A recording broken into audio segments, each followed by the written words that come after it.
Once upon a midnight dreary, while I pondered, weak and weary, over many a quaint and curious volume of forgotten lore, while I nodded, nearly napping, suddenly there came a tapping, as of someone gently rapping at my chamber door.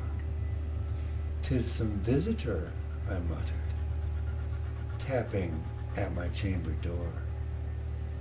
Only this, and nothing more.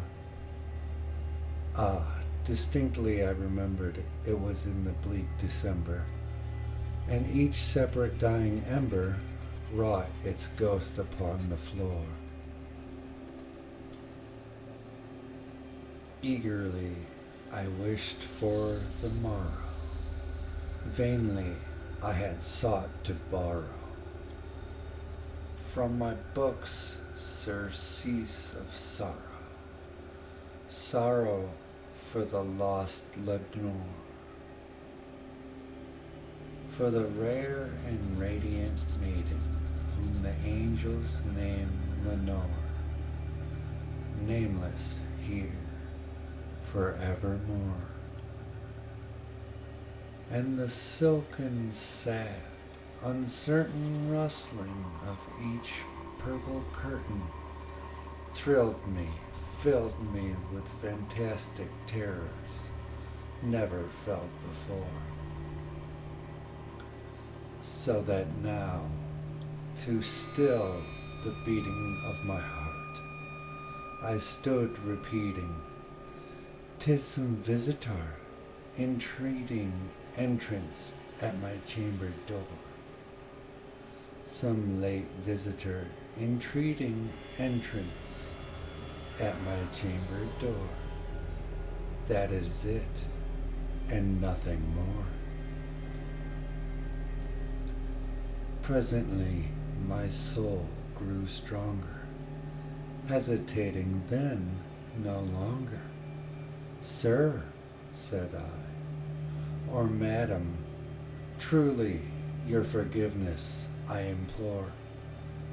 But the fact is, I was napping, and so gently you came rapping, and so faintly you came tapping at my chamber door, that I scarce was sure I heard you. Here I opened wide the door, darkness there, and nothing more. Deep into that darkness peering, long I stood there, wondering, fearing, doubting, dreaming dreams no mortals ever dared to dream before. But the silence was unbroken, and the stillness gave no token, and the only word there spoken was the whispered word, Lenore.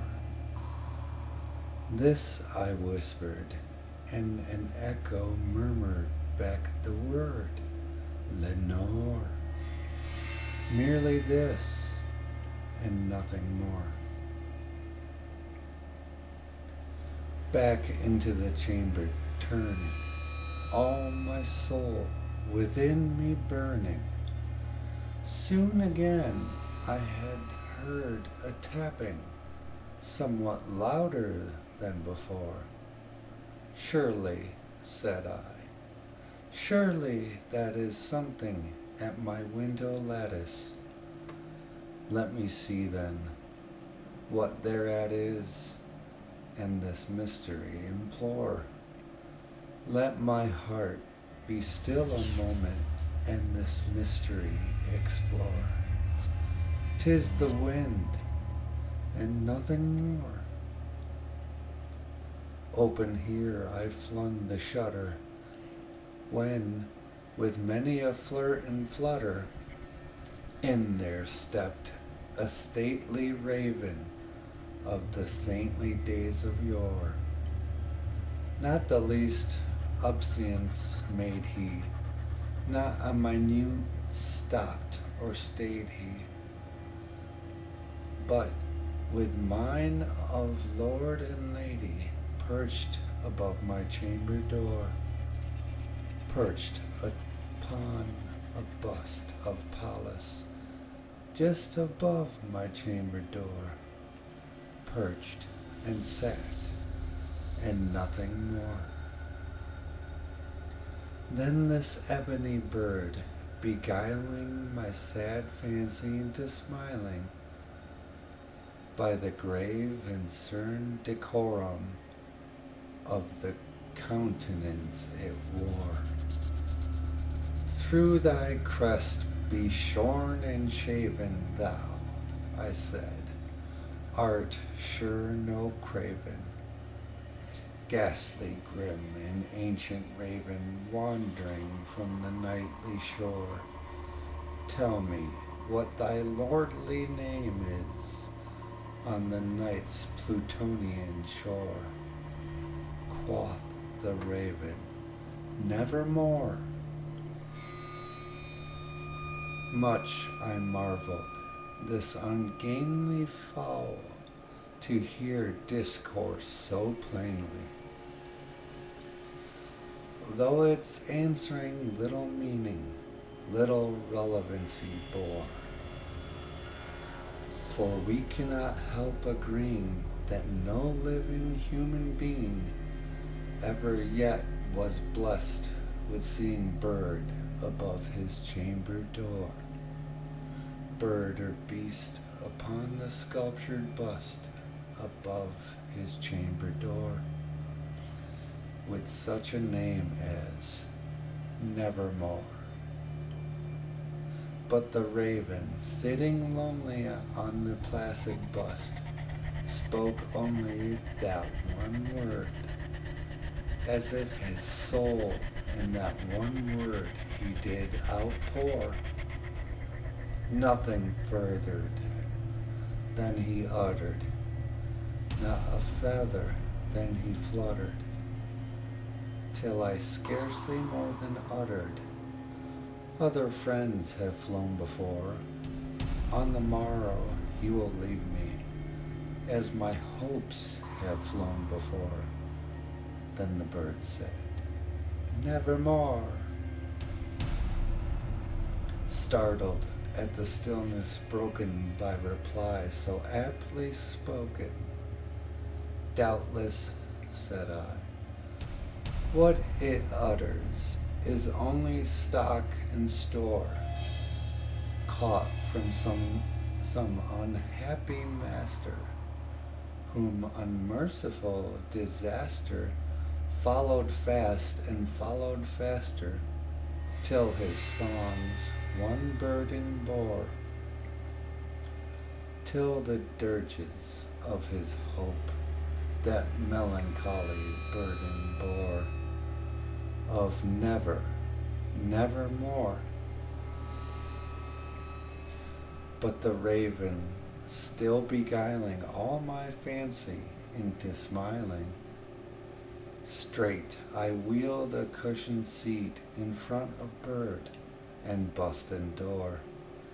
Then upon the velvet sinking, I betook myself to linking fancy unto fancy, thinking what this ominous bird of yore, what this grim, ungainly, ghastly, gaunt, and ominous bird of yore meant in croaking, nevermore.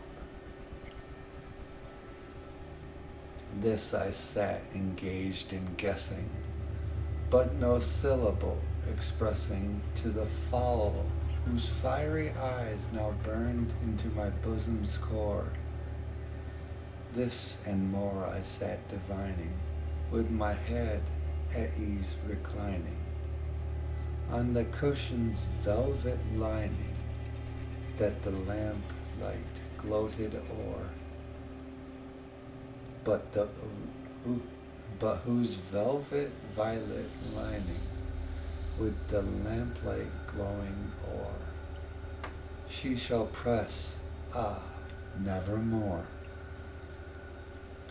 Then methought the air grew denser, perfumed from an unseen censer, swung by seraphim whose footfalls tinkled on the tufted floor. Wretch, I cried, thy God had lent thee, by these angels he has sent thee, respite, respite and nepenthe from thy memories of Lenore. Quaff, oh quaff this kind nepenthe, and forget this lost Lenore. Quoth the raven, nevermore. Prophet, said I, thing of evil, prophet still, if bird or devil, whether tempest sent, or whether tempest tossed thee here ashore, desolate yet all undaunted, on this desert land enchanted, on this home by horror haunted, tell me truly, I implore, is there balm in Gilead? Tell me, I implore, quoth the raven, nevermore. Prophet, said I, thing of evil, prophet still, if bird or devil, by that heaven that bends above us, by that God we both adore, tell this soul with sorrow laden if within this distant Aden it shall clasp a sainted maiden whom the angels named Lenore. Clasp a rare and radiant maiden whom the angels named Lenore. Quoth the raven, nevermore. Be that word our sign in parting, bird or fiend, I shrieked, upstarting, get thee back into the tempest and the night's Plutonian shore. Leave no black plume as a token of that lie thou soul hath spoken. Leave my loneliness unbroken. Quit the bust above my door. Take thy beak from out my heart, and take thy form from off my door. Quoth the raven, nevermore. And the raven, never flitting, still is sitting on the pallid bust of Pallas, just above my chamber door. And his eyes have all the seeming of a demon that is dreaming, and the lamplight o'er him streaming throws his shadow on the floor, and my soul from out that shadow that lies floating on the floor shall be lifted nevermore.